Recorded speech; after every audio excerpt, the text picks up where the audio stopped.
जब तिमीहरू बढेर आउँछौ उस समय एक दिन वो बोलेगा, एक दिन उनीहरूले तपाईँलाई भन्नेछन् हम छोटा होने के बाद मेरा मम्मी पापा हमको चर्च में लेके जाता था। म सानो हुँदाखेरि मेरो बाबा आमाले मलाई मण्डली लानुहुन्थ्यो, चर्चमा लानुहुन्थ्यो। ये बात हमेशा उसको याद रहेगा। सधैँ उसलाई यो कुरा याद हुनेछ। जब आप चर्च में नहीं आता है, तर जब तपाईँ चर्चमा आउनुहुन्न तब गॉड मुझे बोलता है, प्रभुले भन्नुहुन्छ ओ तुम लोग जब चर्च में नहीं आता है, तिमीहरू किन चर्चमा आउँदैनौ? मैं तुमको खोजता हूँ, म तिमीहरूलाई खोज्छु, मैं रोता है, म रुन्छु, मेरा मुटु रोता है, मेरो हृदय रुन्छ। इसीलिए तुम लोग हमेशा चर्च में आया करो। त्यसै कारण तिमीहरू सधैँ मण्डली आउने गर। आज हम 2-3 बात को हम समझ गया, आज एक दुईटा कुरालाई हामीले बुझ्यौँ। इसलिए आप हमेशा इसको याद रखिएगा। यो कुरालाई तपाईँले सधैँ याद गर्नु होला। ऐसे हजारों एग्जाम्पल है, यस्तो धेरै उदाहरणहरू छ। लेकिन ये उदाहरण बोलते रुचि पूरा नहीं होगा। यसरी उदाहरण बोलिराख्यो भने प्रभुले भनेको कुरा यो पूरा हुँदैन आजको वचन। इसीलिए हम लोग इसको अच्छे से जानना है। त्यसै कारणले हामीलाई राम्रोसँग जान्नु छ यो कुरा। वचन ही प्रभु है, वचन नै प्रभु हुनुहुन्छ। और प्रभु ये वचन है। प्रभु नै वचन हुनुहुन्छ। इस वचन का तत्व देने के लिए इस समय पवित्र आत्मा हमें मदद करेगा। अनि त्यो वचनको रहस्य खोल्नको लागि पवित्र आत्माले मलाई यो समय सहायता गर्नुहुनेछ। आज पवित्र आत्मा हमें क्या बोलने मांगता है? पवित्र आत्मा आज हामीलाई के बोल्न गइराख्नु भएको छ? आज बाइबल के द्वारा यीशु मसीह ने हमें क्या बोलने मांगता है? बाइबलद्वारा प्रभु येशू मसीहले के भन्नुहुन्छ हाम्रो लागि? और बाइबल के द्वारा वो क्या बोल के किया है? उहाँ बाइबलद्वारा हामीलाई के भनेर जानु भएको छ? उस वचन को हम लोग आत्मा का दृष्टि से देखना चाहिए। त्यो वचनलाई आज हामी आत्मिक आँखाले हेर्नेछौँ। आज यदि हम लोग आत्मा का दृष्टि से हम उसको यदि देखता है, जब हामी आत्मिक दृष्टिले त्यसलाई हेर्छौँ तो इसका मीनिंग तो अलग होता है। त्यसको अर्थ फरक हुनेछ। क्योंकि यीशु का जो वचन था वो आत्मा से बोला गया था, किनभने येशूको वचन चाहिँ आत्माद्वारा बोलिएको। इसलिए हम लोग आत्मा से इसको ग्रहण करना चाहिए। त्यसै कारण आत्मिक रूपमा यसलाई ग्रहण गर्नुपर्छ। आत्मा से हमको इसको समझना है। आत्माले आत्मिक रूपमा यसलाई सम्झिनुपर्छ। इसलिए इस वचन का जो हेवन में जाने के लिए इसको तुलना दिया गया है। त्यसै कारणले स्वर्गमा जाने कुरासँग यसरी तुलना गरिएको छ। हम लोग हेवन में जाने समय मिलता है बाइबल पढ़ना करते रहना चाहिए। समय मिल्ने बित्तिकै बाइबल पढेर पढिहाल्ने गर्नुहोस्। इसलिए सुबुद्धि लोग यीशु मसीह आने के लिए राह देखता था।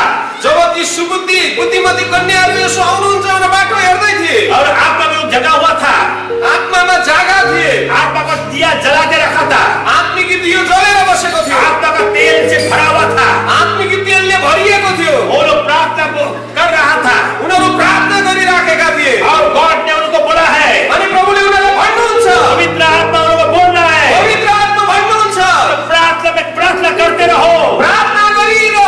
वो लोग प्रार्थना किया हुआ था, उनीहरू प्रार्थना गरिराखेका थिए। लेकिन कोई तो रंग रलिया मना रहा था। तर तीमध्ये कति चाहिँ रङ्गरलिया मनाएर बसेका थिए। पाप में गिर के थक गया था, उनीहरू पापमा लडेर थाकिसकेका थिए। दुनियादारी के काम में व्यस्त था, सांसारिक काममा व्यस्त थियो। दुनियादारी के काम में व्यस्त हो गया, वो थक के निद्रा में चला गया था। सांसारिक काममा व्यस्त भएर उनीहरू थाकेर निन्द्रामा गयो। लेकिन निद्रा में क्या निद्रा है? गंभीर निद्रा में चला गया था। कस्तो निन्द्रा भनेको एकदमै घोर निन्द्रामा। इधर तो सुबुद्धि लोग विश्राम ले लिया, सुबुद्धिहरू चाहिँ आराम गरेर बसिरहेको छ। वो आत्मा में भरा हुआ था, किनभने उनीहरू आत्मिक रूपमा भरिएका थिए। अपना दिया को जला के रखा था, आफ्नो दियोलाई जलाइराखेका थिए। और आत्मा का दिया का उजला से वो लोग प्रार्थना में लगा हुआ था और उसको पहरा दे के रखा हुआ था। अनि आत्मिक दियोले उनीहरू प्रार्थनामा लागिराखेका थिए र त्यसलाई पहरा दिएर सुरक्षित राखिराखेका थिए। वो लोग अनुग्रह और आशीष से भरपूर था, उनीहरू अनुग्रह र आशीषले भरिएका थिए। और जो लोग आत्मा से जगा हुआ था, जो मानिसहरू आत्मिक रूपले जागेका थिए, और आत्मा में जो लोग पोड़ तक बैठा था, अनि आत्मामा जब उनीहरू बसिराखेको थियो, पहरा दिएर बसिराखेको थियो, वो लोग को मालूम होगा यीशु मसीह कुछ समय आएगा। अनि तिनीहरूलाई थाहा हुन्छ भयो कि येशू ख्रीष्ट कुन समय आउनु भयो भनेर। एक बात आप याद रखिएगा, एउटा कुरा याद गर्नुहोस् तपाईले, यीशु मसीह कब आएगा किसी को पता नहीं है। येशू ख्रीष्ट कहिले आउनुहुन्छ कसैलाई थाहा छैन। मात्र पिता परमेश्वर को पता होगा, मात्र पिता परमेश्वरलाई मात्र थाहा छ। यीशु मसीह का भी पता नहीं है वो कब आएगा। येशू आफैलाई पनि थाहा छैन उहाँ कहिले आउनुहुन्छ। लेकिन आत्मा में जो जगह रहेगा, तर जो आत्मामा जागिरहन्छ वो लोग को पहिले पता लग जाएगा, तिनीहरूलाई पहिल्यै थाहा हुन्छ येशू आउँदै हुनुहुन्छ भनेर। उनका दिया जला रहेगा, किनभने उनीहरूको दियो जलिराखेको हुन्छ। वो लोग के पास प्रभु आने का पता लग जाएगा, उनीहरू प्रभु आएको थाहा पाउँछन्। वो लोग यीशु का साथ जाने मिलेगा। अनि तिनीहरूले मात्र येशूसँग जान पाउँछन्। उस समय यीशु मसीह कन्या को देखेगा, त्यो समय येशूले कन्यालाई हेर्नुहुन्छ। वो लोग आत्मा का अलंकार पहना हुआ हुआ है कि नहीं? उनीहरू आत्मिक वस्त्र पहिरेको छ कि छैन? आत्मा का पोशाक पहन के रखा है कि नहीं? आत्मिक वस्त्र धारण गरेको छ कि छैन? दुनियादारी में ऐसे बोलता है, संसारिक रूपमा यसरी भन्छन्, जो दुल्हन बनता है जो दुलही हुन्छ वो दुनियादारी की तरफ से वो गहना लगाने पड़ता है तिनीहरूलाई सांसारिक प्रकारले चाहिँ गहना लगाउनु पर्छ। और उसको आत्मा गहना कैसे उसको सजा के रखता है दुनियादारी की तरफ से। संसारिक मानिसहरूले उसलाई झिलिक्कै पर्ने गरी सजाएर राखेको हुन्छ। इसीलिए यीशु मसीह ने यसै कारण यसु प्रभुले वो आपको देखेगा अनि प्रभुले उहाँले हेर्नुहुन्छ जब आप आत्मा का गहना लगा के बैठा है कि नहीं, आत्मिक गहना लगाएर बसेको छ कि छैन, और आत्मा से आप सजा के रखा है कि नहीं, आत्मिक रूपमा सजाएर बसेको छ कि छैन, आत्मा का फल से भरा हुआ है कि नहीं, आत्मिक फलले भरिएको छ कि छैन। तब यीशु मसीह ने आपको मेघलोक में उठा के आपको ले जाएगा। त्यति नै खेर प्रभुले तपाईलाई उठाएर लैजानुहुनेछ। जो लोग आत्मा का तेल लेके बैठा रहेगा, जो आत्मिक तेल लिएर बस्छ उसको गॉड उठा के ले जाएगा। प्रभुले त्यसलाई उठाएर लानुहुनेछ। जिसके पास आत्मा का तेल नहीं रहेगा, जसको साथमा आत्मिक तेल छैन, पाप काम करके वो पाप में रहेगा, उसले पाप कम गरेर त्यो पापको वासमा बस्दैन।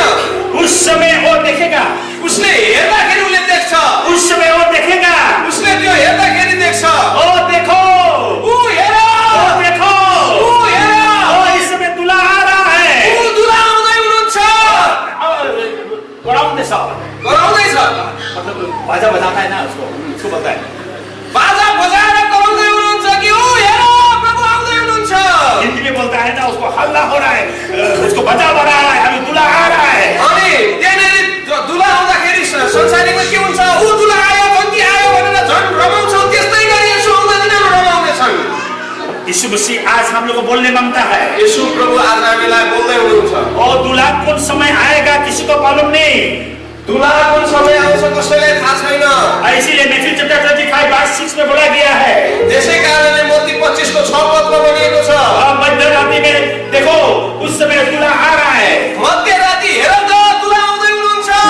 निकलो निकलो, उसको हम लोग वेलकम करने के लिए हम लोग जा रहा है, जाऊ जाऊ सबै मिलेर दुल्हालाई स्वागत गरौँ, उसको आदर हादर करके लेके आएंगे। उहाँलाई आदर गरेर लिएर आऊ। ऐसे वो लोग हल्ला करेगा उस समय, अनि त्यसरी उनीहरू हल्ला गर्दैछन्। उस समय आप लोग समय मांगेगा तो समय नहीं दिया जाएगा।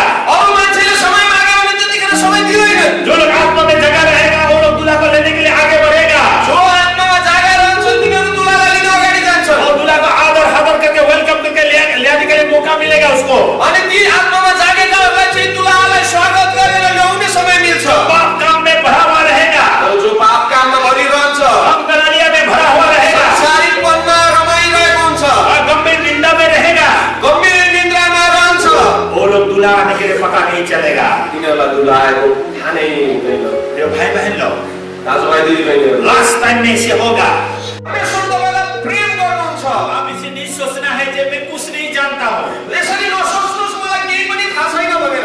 आप रास्ता में चलने वाला एक ठुंगा है, पत्थर है यार, तपाईँ बाटोमा हुँदै गरेको एउटा ढुङ्गा जस्तो मात्रै हो। और आपको आदमी लोग इंसान लोग ठोकर मार के आपको चलते रहता है। त्यो बाटोमा भएको ढुङ्गालाई त हिँड्ने पैदल यात्रीले ढुङ्गा हिर्काएर छेउमा पुर्याइदिन्छ। लेकिन गॉड ने आपको उस ठुंगा को उठा के गॉड ले आता है, प्रभुले त्यो फालिएको ढुङ्गालाई छानेर ल्याउनु भयो। और उसको पॉलिश लगा के उसको सुंदर से डिजाइन देके उसको ड्राइंग रूम में सजा के रख देता है। अनि प्रभुले त्यसलाई चाहिँ राम्रोसँग कलर गरेर धोएर पखालेर घरमा सजावट गरेर राख्न तयार गर्नुहुँदैछ। जब बाहर का आदमी आपका घर में आएगा, जब बाहिरको मान्छे तपाईँको घरमा आउँछ, उस समय उस ठुंगा को, उस पत्थर को देखेगा।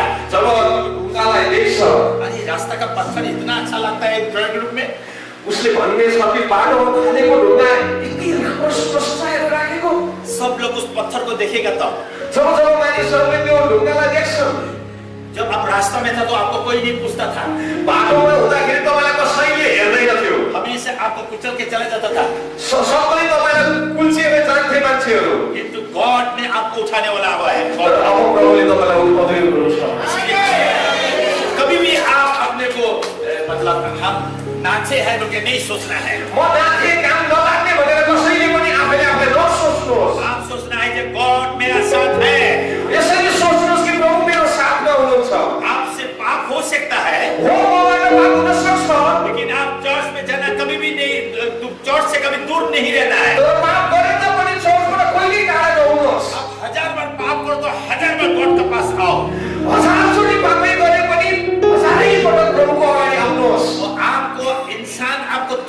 बोलेगा, लेकिन गॉड नहीं बोलता है। मान्छेले तपाईलाई तुच्छ भन्छ तर परमेश्वरले बोल्नुहुन्न। वो आपको प्यार करता है, उहाँले हामीलाई प्रेम गर्नुहुन्छ, वो आपको चाहता है। उहाँले हामीलाई चाहनुहुन्छ। मान लीजिए बहन भाई लोग, यो मान्नुहोस् दिदीबहिनी दाजुभाइ दिदीबहिनीहरू, कोई बहन लोग कोई भाई लोग अपना कोई जगह है उधर पर आके हमेशा उसी जगह पर बैठता है। कतिजना दाजुभाइ दिदीबहिनीहरू हुन्छ जो चाहिँ सबै आएर त्यही बस्नुहुन्छ। कभी आप जब नहीं आता है तपाईँ नआउनु भएको बेलामा उस दिन गॉड उस जगह को देखता है। प्रभु तपाईँ बसेको ठाउँलाई हेर्नुहुन्छ। अरे मेरा बेटी और मेरा बेटा कहाँ चला गया, आज मेरो छोरा मेरो छोरी कहाँ गयो, क्यों नहीं आया वो? आज किन आएन?